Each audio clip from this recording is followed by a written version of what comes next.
Good morning students, welcome back to the online class. So today we are going to start this new poem named Invictus. Now what is the meaning of Invictus? Invictus means unconquerable, undefeatable, जिसको कभी हराया नहीं जा सकता है. So basically this is a motivational poem and it is written by William Ernest Henley when he was admit in hospital और उनका operation हो रहा था जिसमें उनका एक पैर काट दिया जा रहा था. ठीक है, तो he was so very dejected at that time.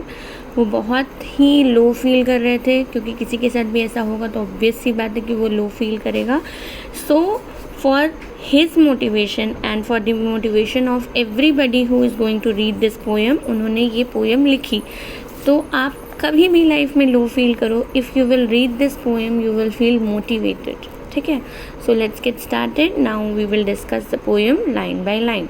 Okay. Out of the night that covers me. अब यहाँ पे नाइट टाइम लिया गया है क्योंकि नाइट में वो ये दिखाना चाह रहे हैं कि उनको बहुत ज़्यादा दुख है. ठीक है, वो बहुत ज़्यादा लो फील कर रहे हैं. तो नाइट की डार्कनेस में उनको बहुत ज़्यादा ऐसे नेगेटिव थॉट्स आ रहे हैं. Out of the night that covers मी, जो पूरी नाइट है, जो पूरा डार्कनेस है, उससे वो कवर हो चुके हैं. Black as the pit from pole to pole. Okay, now black as the pit meaning this refers to the poet suffering. जो पोइट की जो सफरिंग है, उस समय जो वो दर्द झेल रहे हैं, उसको ब्लैक एज द पिट बोला गया है. The darkness which has taken over his mind. सिर्फ नाइट ही डार्क नहीं है, उनके माइंड में भी पूरा डार्कनेस छा गया है. पोल टू पोल मतलब हर कोने में, इस कोने से लेकर के इस कोने तक उनके माइंड में पूरा डार्कनेस छा चुका है. ठीक है. I think whatever gods may be. अब वो गॉड में बिलीव नहीं करते हैं, वो मतलब उनको पता नहीं कि गॉड है या नहीं है, फिर भी वो थैंक कर रहे हैं कि जो भी गॉड यहाँ पे प्रेजेंट है, मैं उनको थैंक करता हूँ फॉर माई अनकॉन्क्यूरेबल सोल, कि उन्होंने मुझे एक ऐसी सोल दी है जो अनकॉन्क्यूरेबल है, जिस पे कोई भी जीत नहीं सकता है. मतलब चाहे कोई भी सिचुएशन आ जाए, मेरी सोल को हराया नहीं जा सकता है. मैं डिप्रेशन में नहीं जाऊँगा, मैं डिजेक्टेड नहीं फील करूँगा. Okay. In the fail clutch of circumstance. Now fell clutch of circumstance mean unavoidable grip of fate. अब जो वो बोल रहे हैं कि ये जो मेरे साथ हो रहा है, जो मेरा पैर काटा गया या जो मेरा ऑपरेशन हो रहा है, ये फेट के अकॉर्डिंग हो रहा है, इस पे मेरा कोई बस नहीं था. ठीक है, मैं कुछ नहीं कर सकता था. I have not विंस्ड nor cried allowed. मतलब ऐसा होने के बावजूद भी, मतलब ये तो मेरा फेट था जो मेरे को ये सब झेलना पड़ा, बट मैं विंस नहीं किया, मतलब मैं सिसका नहीं, दर्द से सिसकना, या मैं रोया भी नहीं दर्द से कि क्यों मैं रोऊं, क्यों मैं अपने दर्द को दिखाऊं कि मैं हाँ तुम्हारे सामने कमज़ोर हूँ, मुझे तुमने रुला दिया. Okay.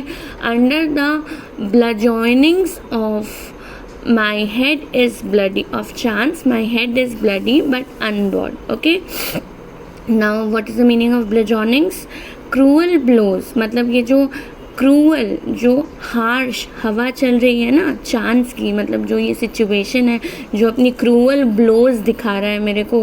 My head is bloody, इससे मेरे सिर से खून निकल गया. मतलब ये जो माई हेड इज़ ब्लडी है, ये एक मेटाफर यूज़ किया गया है. उसके सिर से एक्चुअली खून नहीं निकल रहा है, बट वो अपने दुख को बता रहा है. जो उसको पेन हो रहा है ना, वो उसका हेड जो है वो फुल ऑफ पेन है बट अनबोर्ड, लेकिन झुका नहीं है उसका सिर. अपने दर्द के सामने उसने अपना सिर नहीं झुकाया. ठीक है.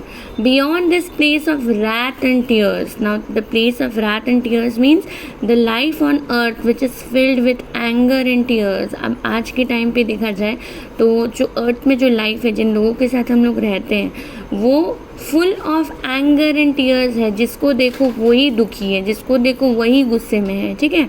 Looms but the horror of the shade. Looms मतलब होता है, लूम जो एक बुनने की मशीन होती है ना, धागा बुनने की मशीन, उसको लूम्स बोलते हैं. कि ये बुना हुआ तो है, ये जो प्लेस है, जो अर्थ में जो हमारी लाइफ है, वो एक बुनी हुई मशीन में जैसे बुनते हैं ना ज़िंदगी को, वैसे बुन रहे हैं. ठीक है. The horror of the shade. क्या बुन रहे हैं? The horror of the shade, the great fear of death. Okay, that stands before the poet. अब वो हॉस्पिटल में एडमिट है, उसका एक पैर काट दिया है, तो उसके सामने क्या है, ग्रेट फियर ऑफ डेथ, कि वो मर भी सकता है, जो भी पोएट के सामने खड़ा है। And yet the menace of the years, जो मेनास ऑफ द ईयर्स मतलब the problems of the old age, मतलब अभी और भी प्रॉब्लम्स ओल्ड एज में भी उसके सामने आएगी। Finds and shall find me unafraid, और वो जो पोएट है उसको कैसा पाएंगे, जब भी प्रॉब्लम आएंगे वो देखेंगे कि पोएट अनअफ्रेड है, पोएट को डराया नहीं जा सकता है। It matters not how strait the gate, the narrow gate through which he must pass, मतलब ये मैटर नहीं करता है कि जो गेट है वो कितना स्ट्रेट है, मतलब कितना ही नैरो है जिससे मेरे को पास होना है। How changed with punishments the scroll, means how filled with difficulty his fate, ये भी नहीं देखना है कि मेरा जो फेट है, मेरी जो किस्मत है वो कितनी ही डिफ़िकल्टीज से भरी हुई है आगे। I am the master of my fate, हमेशा ये सोचना है कि हम जो है अपने फेट के मास्टर हैं। I am the captain of my soul, और हम अपने सोल के कैप्टन हैं। हम जैसा भी इंस्ट्रक्शन अपने सोल को देंगे, मेरी सोल वैसा ही बिहेव करेगी। मतलब चाहे कैसी भी सिचुएशन आ जाए, आपको हमेशा पॉजिटिव रहना है, हमेशा मोटिवेटेड रहना है कि कोई भी सिचुएशन में आपको नहीं हराया जा सकता, आपकी सोल को नहीं हराया जा सकता। Your soul is unconquerable, your soul is invictus. So this is the poem and this is the motivation of the poem. I hope you have understood this, but if you still have any doubt, you can message me personally, and in the next class I'll give you the question answers and all the exercises of this poem. Thank you.